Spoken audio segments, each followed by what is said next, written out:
Hello everyone, आज जो topic हम डिस्कस कर रहे हैं वो है C++ ऑपरेटर्स। कुछ ऑपरेटर्स के नाम आपने सुने होंगे, arithmetic operator, relational operator, logical operator, increment और डिक्रीमेंट ऑपरेटर। तो ये जो ऑपरेटर्स हैं ये जिस तरह से C लैंग्वेज में अपनी वर्किंग परफॉर्म करते हैं एज इट इज उनकी वर्किंग C++ लैंग्वेज में भी परफॉर्म होती है, लेकिन कुछ ऐसे एक्स्ट्रा ऑपरेटर और हैं जो C++ लैंग्वेज में ही यूजफुल है, C लैंग्वेज में इनका यूज नहीं होता है और किसी पर्टिकुलर वर्क को परफॉर्म करने के लिए ये ऑपरेटर्स यूज में लिए जाते हैं।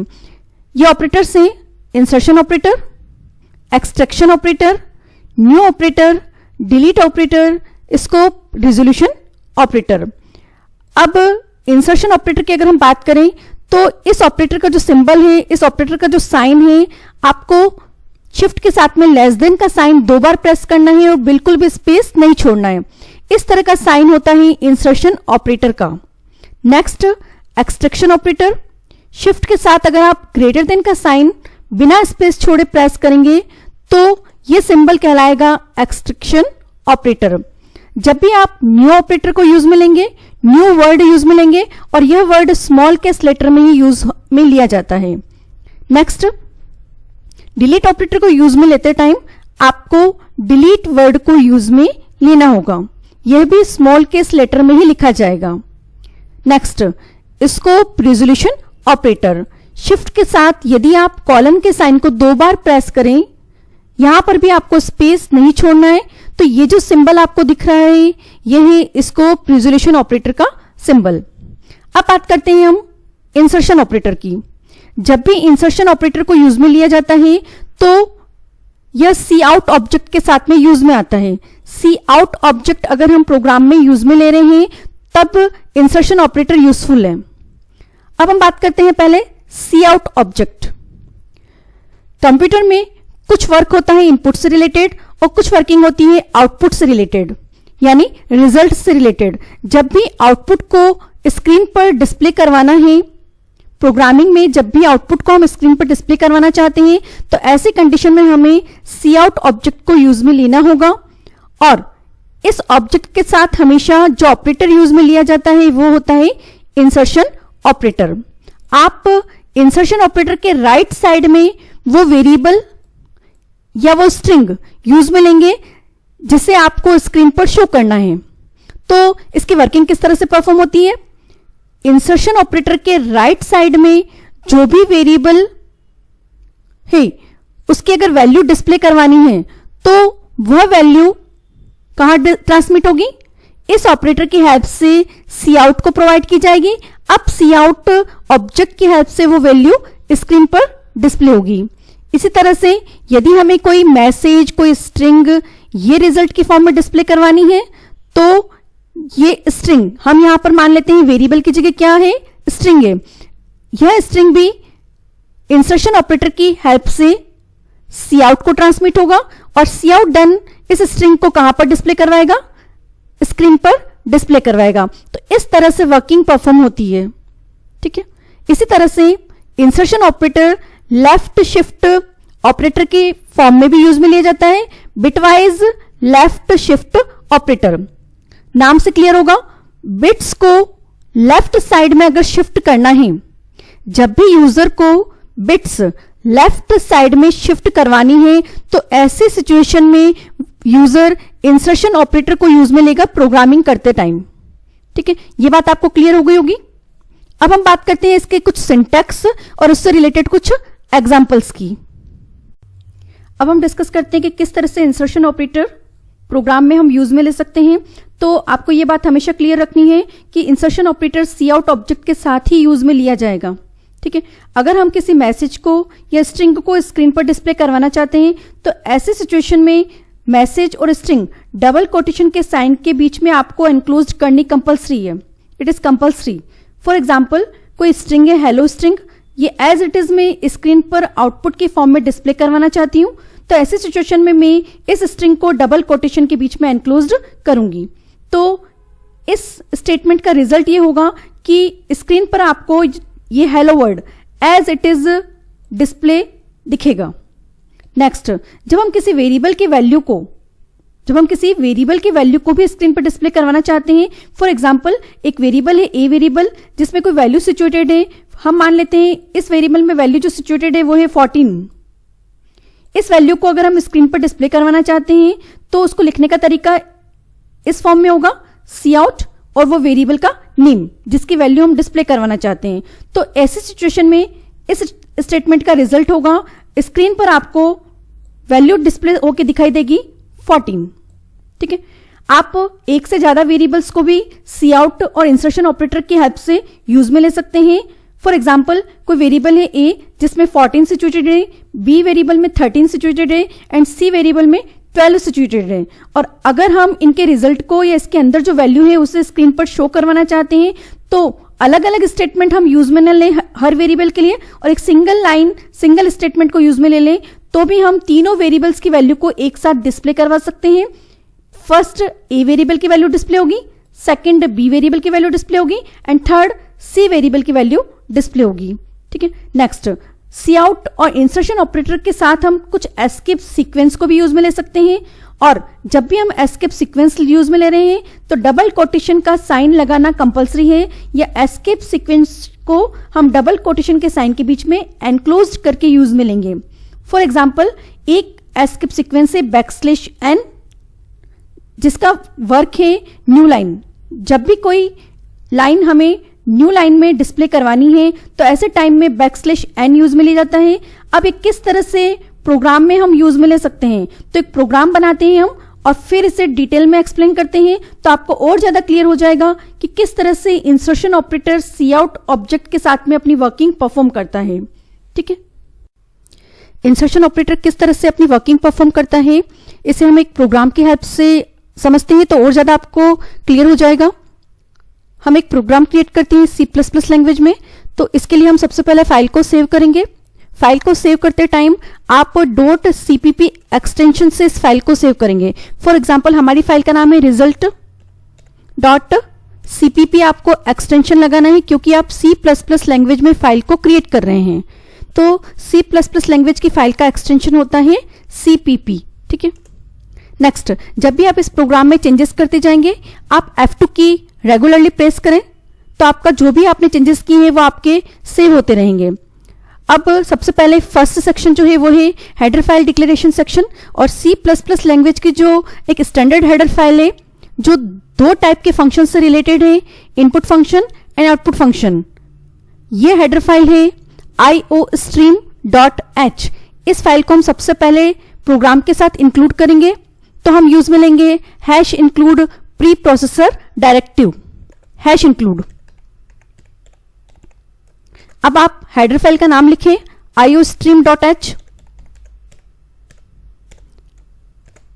ठीक है, तो ये फाइल दो टाइप के मैकेनिज्म के लिए रेस्पॉन्सिबल है, input mechanism and output mechanism.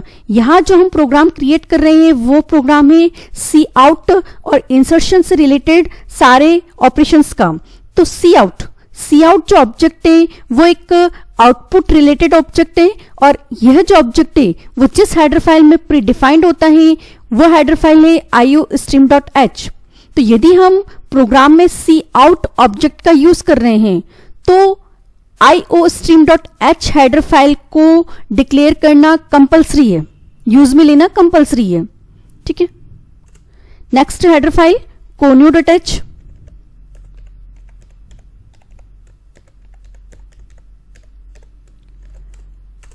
Main declaration section,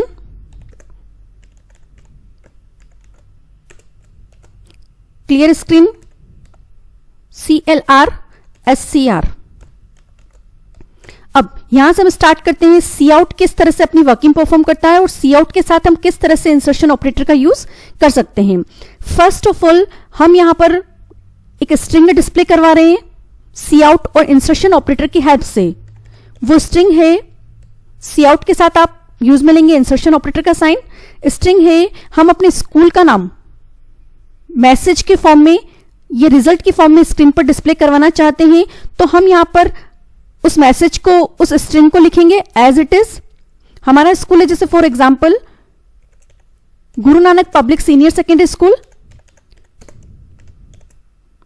ये स्ट्रिंग हम स्क्रीन पर शो करना चाहते हैं।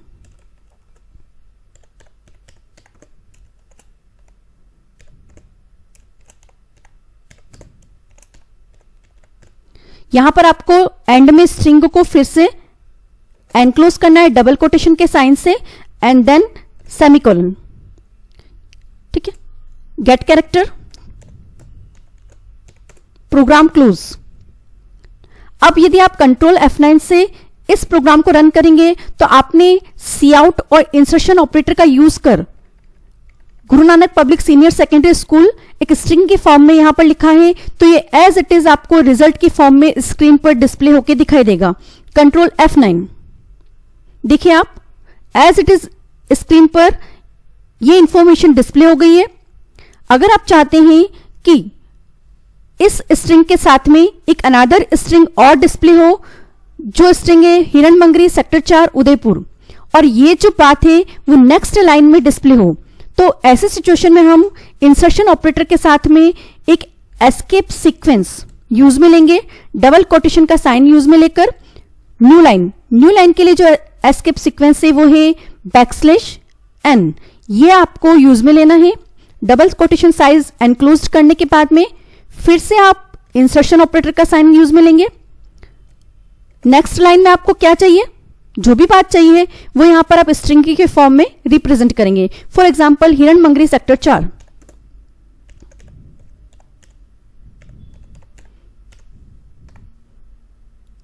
उदयपुर।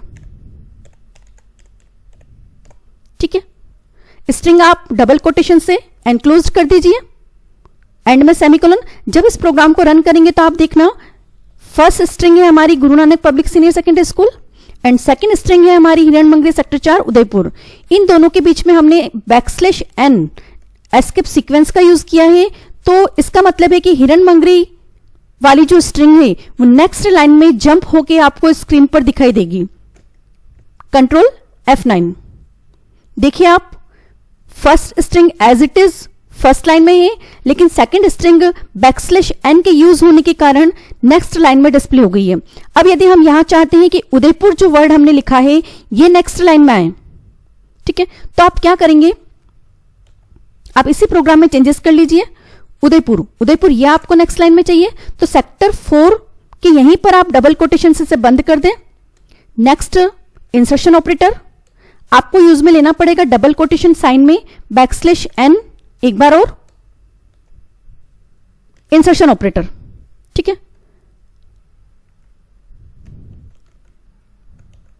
इसके बाद आपको उदयपुर स्ट्रिंग को डबल कोटेशन में एनक्लोज करना होगा। अब आप देखिए आपके पास में टोटल 3 स्ट्रिंग हो गई है। एक है Guru Nanak public senior secondary school, next Hiranmagri sector 4, next Udaipur. इन सबके बीच में आपने \n का यूज किया है एस्केप सीक्वेंस। लिखने का तरीका आपको समझ आ गया होगा। अब हम इसको रन करते हैं कंट्रोल F9। देखिए आप तीनों स्ट्रिंग न्यू लाइन में डिस्प्ले हो गई है, तो ये यूज है \n का।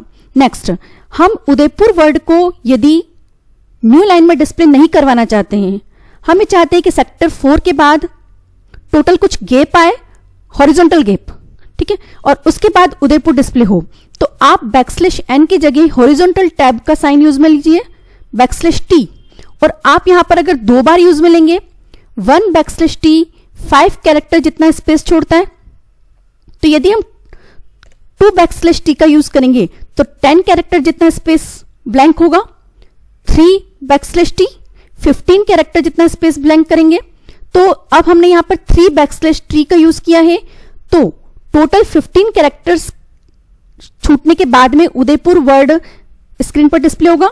फॉर एग्जाम्पल देखिए आप कंट्रोल F9, देखिए यहां पर रिजल्ट में क्या दिख रहा है आपको, सेक्टर 4 के बाद में कुछ गैप छूटा है, यानी यहां पर जो सेक्टर 4 और उदयपुर के बाद में जो गैप छूटा है वो टोटल है 15 कैरेक्टर जितना गैप, क्योंकि हमने total number of \t use में लिए हैं 3 ठीक है। तो इस तरह से एस्केप सीक्वेंस को हम इंसर्शन ऑपरेटर के साथ में यूज में ले सकते हैं। 2 यूज आपको समझ में आ गए होंगे, \n को कैसे यूज में लेना है और \t को कैसे यूज में लेना है। नेक्स्ट हम चाहते हैं कि कोई वेरिएबल है उसके अंदर जो भी वैल्यू सिचुएटेड है उसे हम रिजल्ट की फॉर्म में डिस्प्ले करें। तो सबसे पहले हमें यहां पर वेरिएबल को डिक्लेयर करना पड़ेगा। इंटीजर एक वेरिएबल है a जिसमें कोई वैल्यू सिचुएटेड है 20, ठीक है। अब आप इस 20 को रिजल्ट की फॉर्म में यहां पर स्क्रीन पर डिस्प्ले करवाना चाहते हैं तो आप यूज में लेंगे सी आउट इंसर्शन ऑपरेटर। कौन से वेरिएबल की वैल्यू आपको डिस्प्ले करवानी है? ए वेरिएबल की वैल्यू, ठीक है। वेरिएबल लिख दीजिए आप, कौन सा वेरिएबल है? A variable, semicolon. अब इस प्रोग्राम को आप रन करिए, कंट्रोल F9। देखिए आप उदयपुर के जस्ट बाद में 20 ए वेरिएबल की वैल्यू डिस्प्ले हुई है, ठीक है। इसका मतलब है कि हमने उदयपुर और ए वेरिएबल के बीच में \n या \t जैसा कोई एस्केप सीक्वेंस यूज में नहीं लिया और जिसके कारण दोनों बात साथ आ गई। तो हम चाहते हैं कि 20 ये जो ए वेरिएबल की वैल्यू है वो नेक्स्ट लाइन में डिस्प्ले हो, तो इसके लिए हमें यहां पर \n यूज में लेना पड़ेगा। किस तरह से आप यूज लेंगे? आप चाहे तो उदयपुर के बाद में \n लगा दीजिए और नहीं तो आप ए से पहले \n का यूज ले लीजिए। यहां पे हमने ले लिया \n।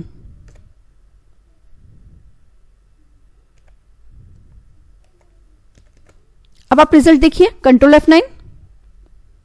20 आपका क्या हो गया? नई लाइन में जंप हो गया। तो ये बात आपको क्लियर हो गई होगी। हम चाहते हैं 22 लाइन का गैप छूटे और उसके बाद डिस्प्ले हो, तो आप यहां पर 2 \n का यूज कर लीजिए।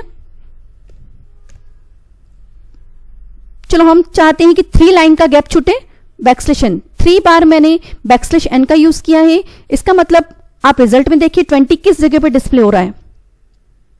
20 3 लाइन का, उदयपुर के बाद में 3 लाइन का गैप छूट गया है और फिर 20 डिस्प्ले हुआ है। तो ये यूज है \n का। हम जितनी लाइन छोड़ना चाहते हैं उतने \n का हम यूज करेंगे, ठीक है।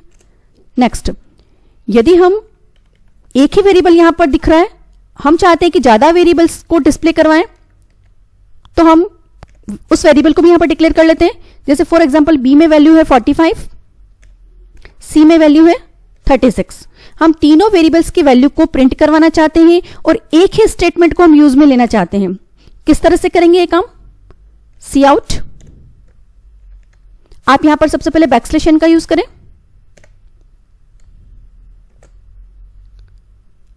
ठीक है। फर्स्ट वेरिएबल कौन सा है आपके पास में? ए वेरिएबल, फिर \n का यूज करें। इंसर्शन ऑपरेटर आपको बराबर यूज में लेना है। नेक्स्ट वेरिएबल कौन सा है? B variable, insertion operator \n। Last variable कौन सा है? सी। और अब आपको \n का यूज नहीं लेना है क्योंकि इसके बाद और कोई वेरिएबल यहां पर हमें शो नहीं करने हैं, ठीक है। सेमीकोलन।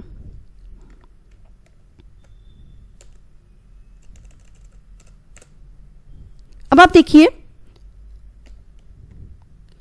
क्या किया यहां पर? फर्स्ट \n यूज में लिया है, इसका मतलब एक लाइन छूटेगी, उदयपुर के जस्ट नीचे वाले लाइन में ए वेरिएबल की वैल्यू आएगी, ठीक है। \n, फिर से हम नई लाइन में जंप करेंगे और फिर डिस्प्ले होगी बी वेरिएबल की वैल्यू। नेक्स्ट हम नई लाइन में जंप करेंगे और फिर डिस्प्ले होगी सी वेरिएबल की वैल्यू। तो आप देखिए कंट्रोल F9 से क्या रिजल्ट आ रहा है? 20 फर्स्ट जो उदयपुर के जस्ट बाद में नेक्स्ट लाइन में आ रहा है, 45 नेक्स्ट लाइन में और 36 नेक्स्ट लाइन में। तो ए बी सी तीनों वेरिएबल्स की वैल्यू को हमने इस तरह से एक स्टेटमेंट का यूज करके डिस्प्ले करवा दिया। तो ये है \n का यूज। क्लियर हो गया होगा आपको कि किस तरह से हम एस्केप सीक्वेंस, वेरिएबल्स और स्ट्रिंग को सी आउट एंड इंसर्शन ऑपरेटर की हेल्प से स्क्रीन पर डिस्प्ले करवा सकते हैं।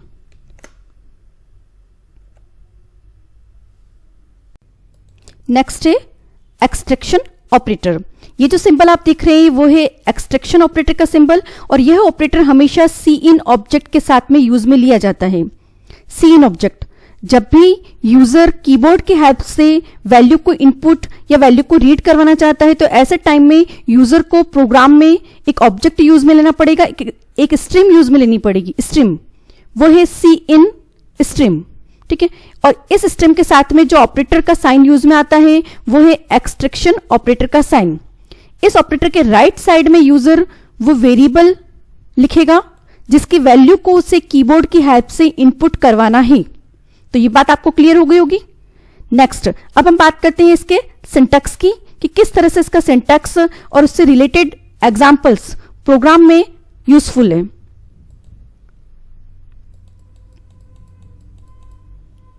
फॉर एग्जाम्पल, यूजर को एक वेरिएबल है ए वेरिएबल और इसकी वैल्यू को कीबोर्ड की हेल्प से इनपुट करवाना है। तो यूजर इस फॉर्म में स्टेटमेंट लिखेगा और जब वो यूजर इस फॉर्म में स्टेटमेंट लिखेगा और प्रोग्राम को रन करेगा तो रन करते टाइम यूजर को कीबोर्ड से ए वेरिएबल की वैल्यू प्रोवाइड करनी पड़ेगी। For example 45, 35, 20 etcetera. ठीक है, जब यूजर दो या दो से ज्यादा वेरिएबल्स की वैल्यू को इनपुट करवाना चाह रहा है और लेकिन वो चाहता है कि एक ही स्टेटमेंट को फॉलो करे, वो अलग अलग सीन को यूज में न ले, तो ऐसे सिचुएशन में एक सिंगल स्टेटमेंट की फॉर्म में भी वो वैल्यू इनपुट करवा सकता है। यहां पर लिखा गया है ए बी सी। ठीक है, तो पहले यूजर जो वैल्यू कीबोर्ड की हेल्प से इनपुट करेगा वो ए वेरिएबल की वैल्यू होगी, नेक्स्ट बी वेरिएबल की वैल्यू, नेक्स्ट सी वेरिएबल की वैल्यू।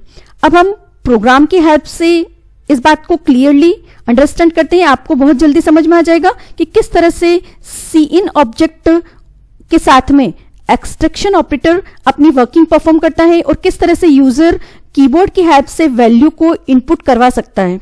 ठीक है, अब हम प्रोग्राम की हेल्प से समझते हैं कि किस तरह से सीन के साथ में एक्सट्रैक्शन ऑपरेटर का यूज किया जाता है। तो सबसे पहले आपको एक हेडर फाइल डिक्लेयर करनी पड़ेगी जो इनपुट से रिलेटेड वर्किंग के लिए भी रेस्पॉन्सिबल है। वो हेडर फाइल है iostream.h। नेक्स्ट conio.h,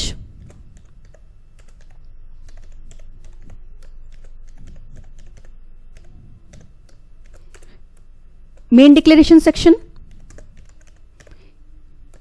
ठीक है, नेक्स्ट यूजर अगर चाहता है, ये यूजर चाहता है कि पहले वो किसी एक वेरिएबल की वैल्यू को इनपुट करे तो उसे वहां पर सबसे पहले उस वेरिएबल को डिक्लेयर करना पड़ेगा। फॉर एग्जांपल, एक वेरिएबल है ए वेरिएबल जिसकी वैल्यू को यूजर इनपुट करवाना चाहता है with the help of keyboard.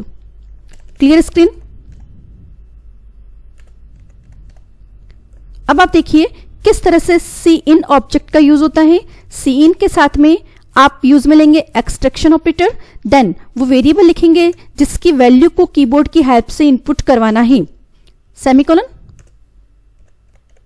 Gate character, GETCH। ठीक है, प्रोग्राम एंड। अब हम इस प्रोग्राम को रन करते हैं।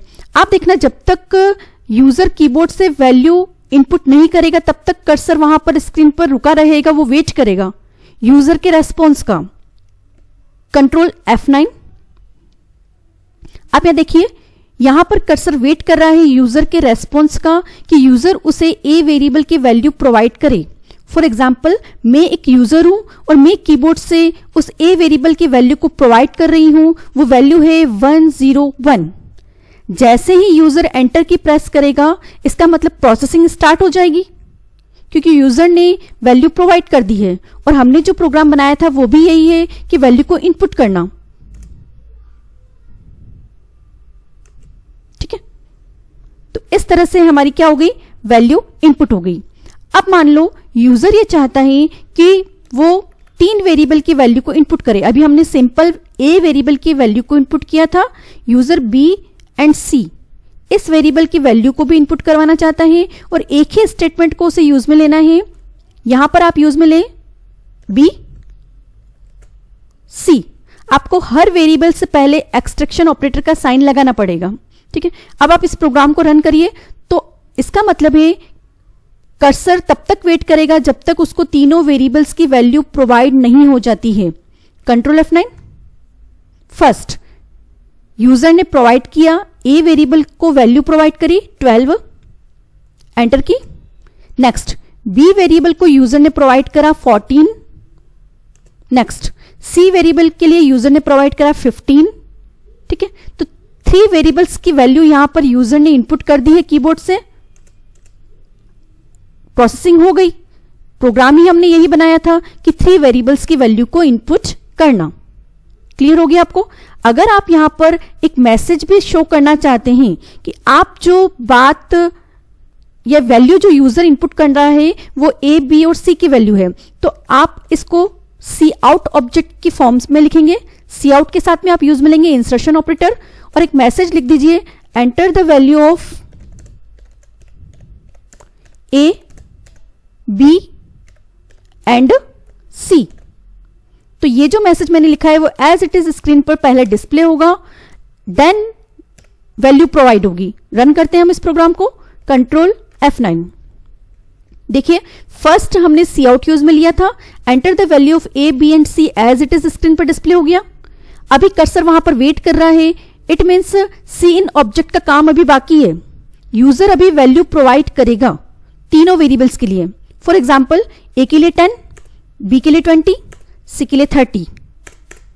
Processing complete. तो इस तरह से सी इन ऑब्जेक्ट का यूज हम प्रोग्राम में करते हैं, सी इन ऑब्जेक्ट। ओके, आपको क्लियर हो गया होगा। तो नेक्स्ट वीडियो में हम पढ़ेंगे किस तरह से न्यू ऑपरेटर, डिलीट ऑपरेटर और scope resolution operator C++ language में अपनी वर्किंग को परफॉर्म करते हैं। ठीक है, ये बात आपको क्लियर है? Thank you.